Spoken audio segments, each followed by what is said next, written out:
Today, I'm going to tell you the story of a rancher who spotted movement under his wagon and made a shocking discovery. Thomas Hartwell found a terrified Apache child named Kaya clutching a flint knife, alone and wounded after losing everything.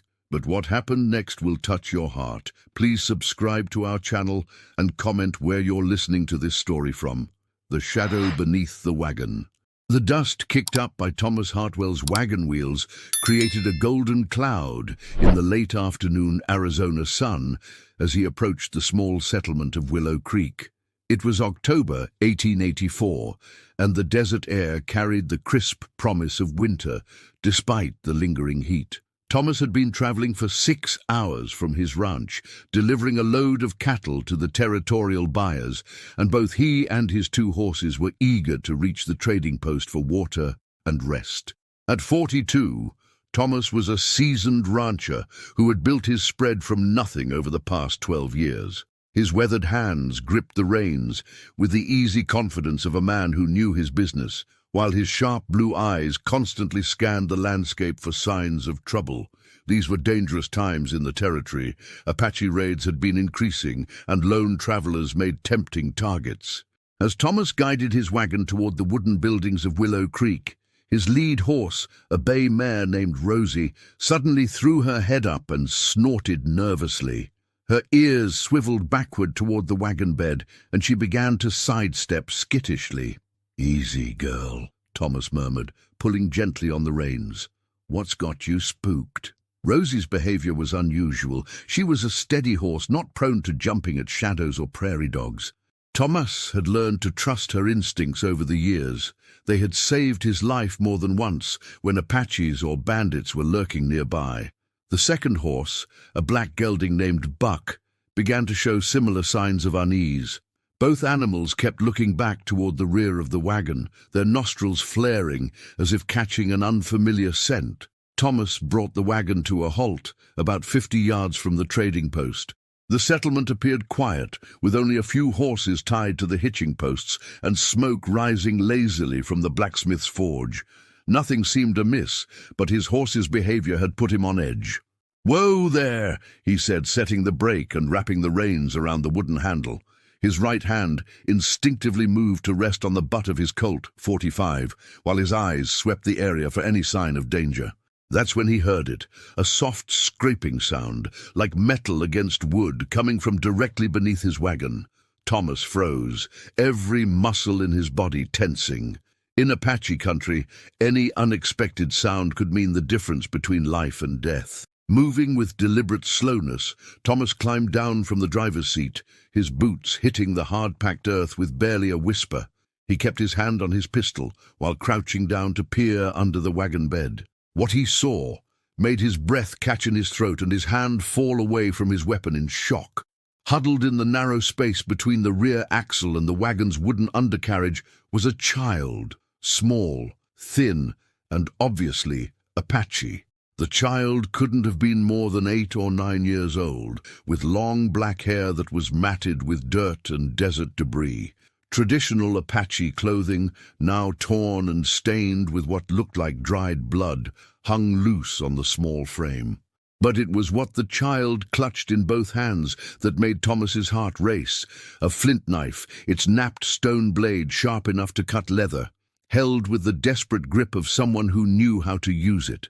The child's dark eyes met Thomas's through the wagon's shadows, and what he saw there was a mixture of terror, exhaustion, and fierce determination that seemed far too old for such a young face. This was not the look of a child at play, or even one simply lost. This was the expression of someone who had seen horrors and was prepared to fight to survive. "Jesus," Thomas whispered under his breath, careful not to make any sudden movements that might spook the child into running or attacking. The child, Thomas still couldn't tell if it was a boy or girl, pressed back against the wagon's undercarriage, trying to become even smaller while keeping the flint knife raised defensively. Dried tears had left clean tracks through the dirt on the young face, and Thomas could see that the child was trembling, whether from fear, exhaustion, or cold he couldn't tell. "Easy there, little one," Thomas said softly, keeping his voice as gentle as possible while remaining crouched at what he hoped was a safe distance. "I'm not going to hurt you." The response was a rapid stream of Apache words that Thomas didn't understand, but the tone was clear, desperate, pleading and defiant all at once. The child was asking for something, or perhaps trying to explain something vitally important. Thomas had picked up a few Apache phrases over his years in the territory, mostly from trading with peaceful bands that occasionally came through the area. He tried one now, hoping his pronunciation wasn't too terrible. "Shash?" he asked, using the Apache word for bear, which was sometimes used as a general greeting.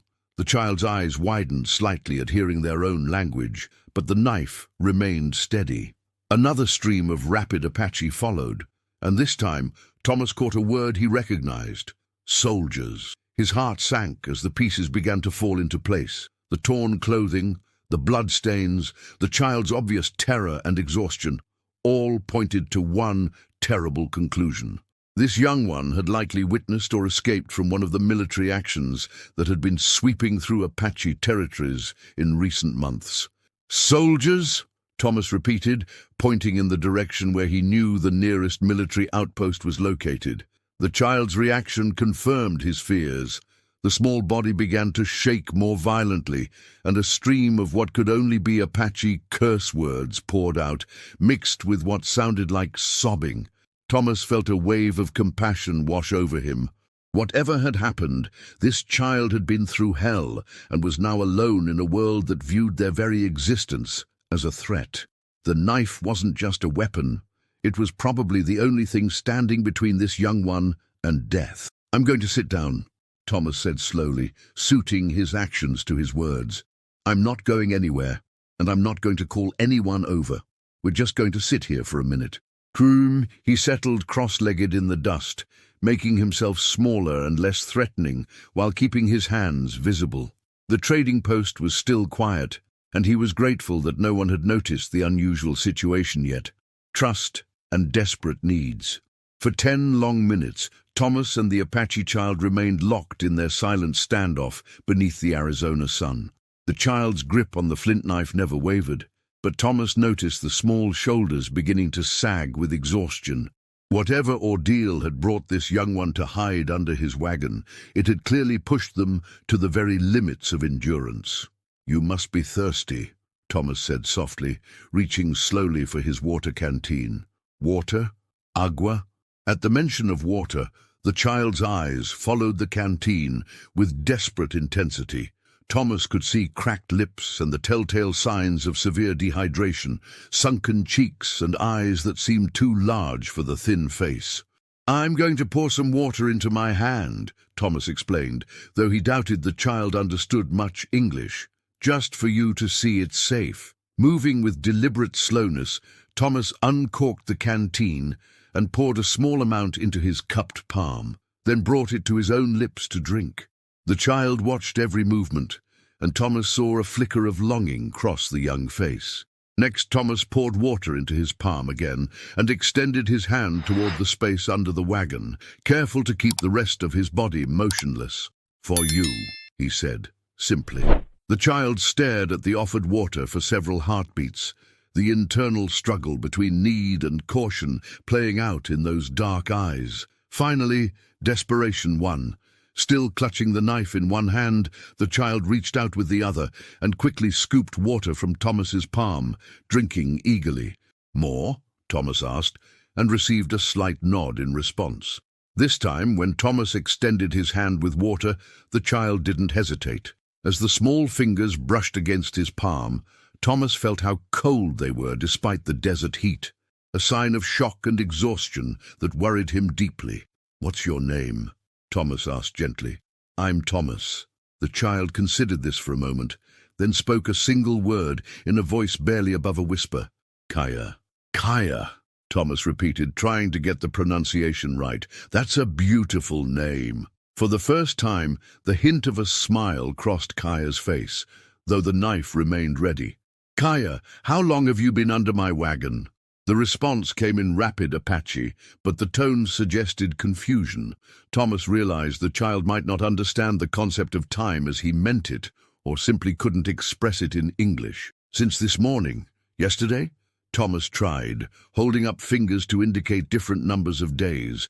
Kaya held up 3 fingers, then quickly tucked the hand back under her body, as if revealing even that small piece of information was dangerous.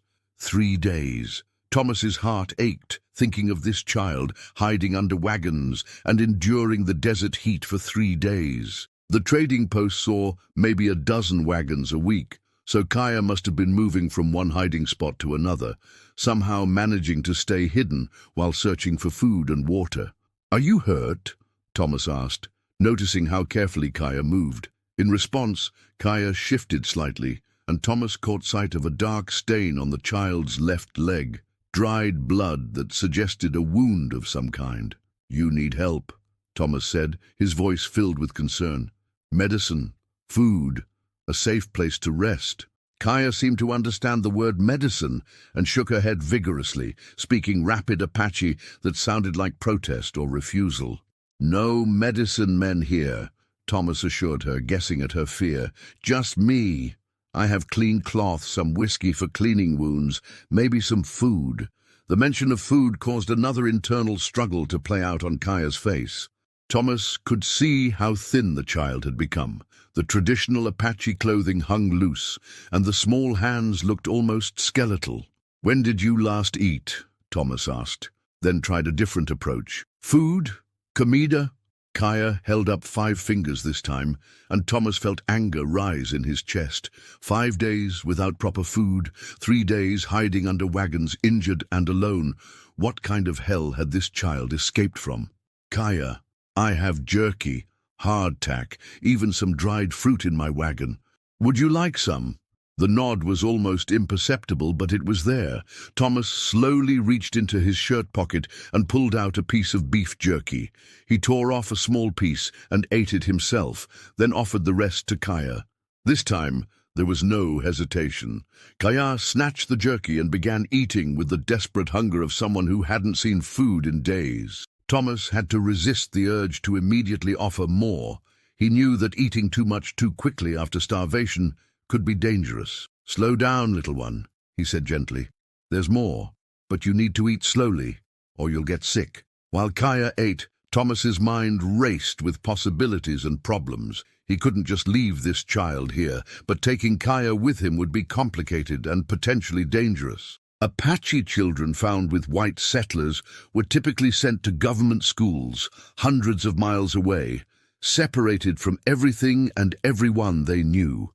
But looking at this brave young survivor who had somehow managed to stay alive alone in the desert for days, Thomas knew he couldn't abandon Kaya to that fate. "My ranch is about 6 hours from here," Thomas said quietly. "I have a cabin, food, clean water, and my wife Emma is good with medicine. Would you come with me?" Kaya's eyes narrowed with suspicion, and she spoke several rapid sentences in Apache, gesturing with her free hand while keeping the knife ready. "I know you don't trust me yet," Thomas said. "I know I'm just another white man to you, and white men have hurt your people. But Kaya, if you stay here, someone else will find you, and they might not be as understanding as I am." As if summoned by his words, voices could be heard from the direction of the trading post. 2 men were walking toward the wagon, their conversation carrying on the desert air. "That's Ben Murphy and Jake Williams," Thomas muttered, recognizing the voices. Both were men with little patience for Apache, and even less sympathy. Kaya heard the voices too, and pressed further back under the wagon, her breathing becoming rapid and shallow with panic. "It's okay," Thomas whispered urgently. "Stay quiet and stay hidden. I'll get rid of them." He stood up just as the 2 men approached, forcing a casual smile onto his face while positioning himself to block their view of the wagon's undercarriage. "Thomas!" Ben Murphy called out. "Heard you brought in a good herd today. You celebrating at the saloon tonight?" "Just watering my horses and heading home," Thomas replied, keeping his voice light. "Emma's expecting me for supper." "Smart man," Jake Williams laughed. "Give our regards to the missus." The two men continued past the wagon toward the saloon, and Thomas waited until they were well out of earshot before crouching down again. "They're gone," he told Kaya softly. "But there will be others. This place isn't safe for you." When Kaya looked at him this time, Thomas saw something different in her eyes. Not trust exactly, but perhaps the beginning of hope, the journey to safety. The sun was beginning its descent toward the western mountains when Thomas finally convinced Kaya to climb into the wagon bed. It had taken another hour of patient coaxing, sharing food and water, and demonstrating his peaceful intentions before the young Apache child was willing to leave the relative safety of her hiding place beneath the wagon. "You can keep your knife," Thomas assured her, as he helped arrange some canvas and blankets to create a hidden space among his supplies. "But you need to stay completely quiet and out of sight until we're far from town." Kaya nodded, understanding the gravity of their situation, even if she couldn't follow all of Thomas's words. She clutched the flint knife against her chest, while Thomas carefully arranged grain sacks and canvas tarps to conceal her small form. "We have a long ride ahead," Thomas explained, checking to make sure she was completely hidden. 6 hours to my ranch. If anyone stops us, you must not make a sound." "Do you understand?" "Understand," Kaya whispered in heavily accented English, one of the few English words she seemed to know. Thomas climbed onto the driver's seat and guided his horses away from Willow Creek, his heart pounding with a mixture of fear and determination. What he was doing could be considered kidnapping by territorial law, harboring a fugitive by military standards, or simple human decency by his own moral compass. The first 2 hours passed without incident.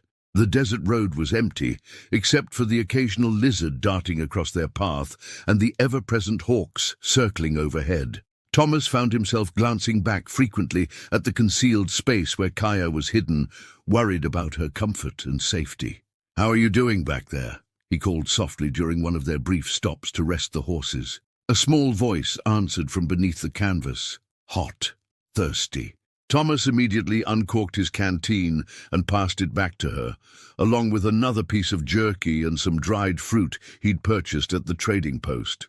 "We're making good time," he told her. "About 4 more hours." As they resumed their journey, Thomas found himself thinking about his wife Emma and how she would react to his decision.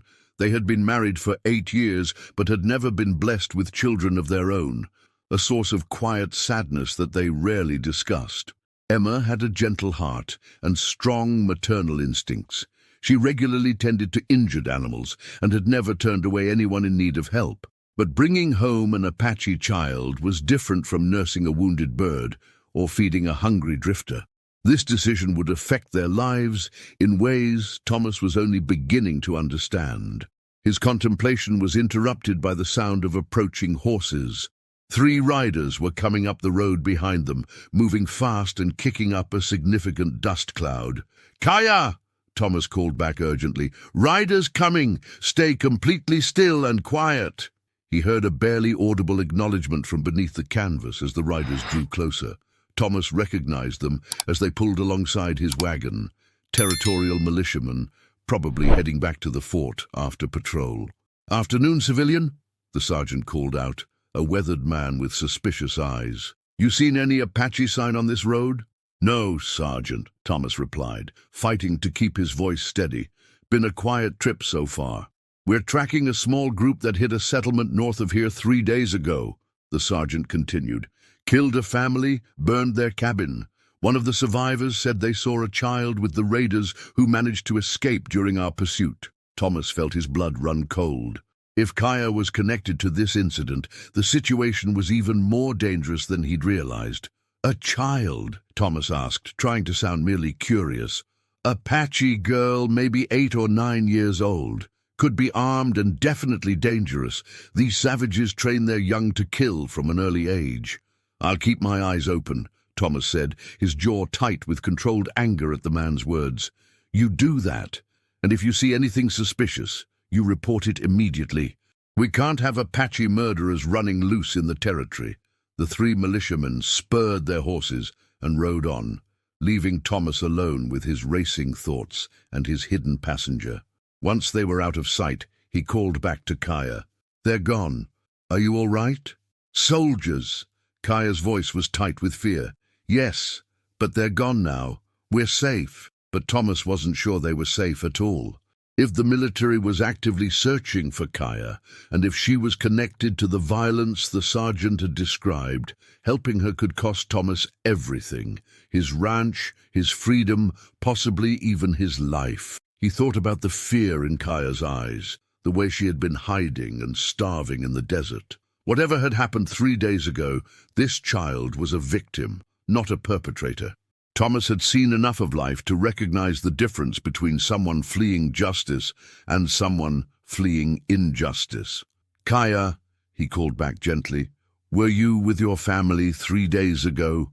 The response came in Apache, but the tone told him everything he needed to know. Grief, loss, and terrible pain. Whatever had happened, Kaya had lost people she loved. "I'm sorry," Thomas said simply and meant it. The remaining hours of their journey passed in contemplative silence, broken only by the creaking of wagon wheels and the steady clip-clop of horse hooves. As the sun set behind the mountains, painting the desert in shades of gold and red, Thomas caught sight of the familiar landmarks that meant home was near. "Almost there, Kaya," he announced. "You can see the ranch just ahead."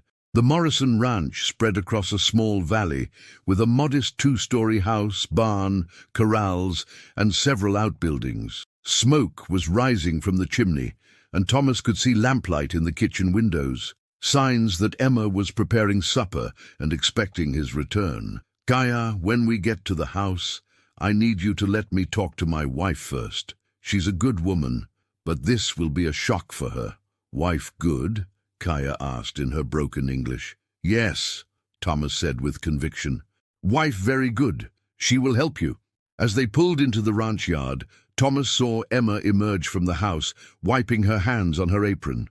She was a woman of 35, with kind brown eyes and prematurely grey hair that she wore pulled back in a practical bun. Her face lit up with a smile when she saw Thomas, but the expression changed to curiosity when she noticed his serious demeanor.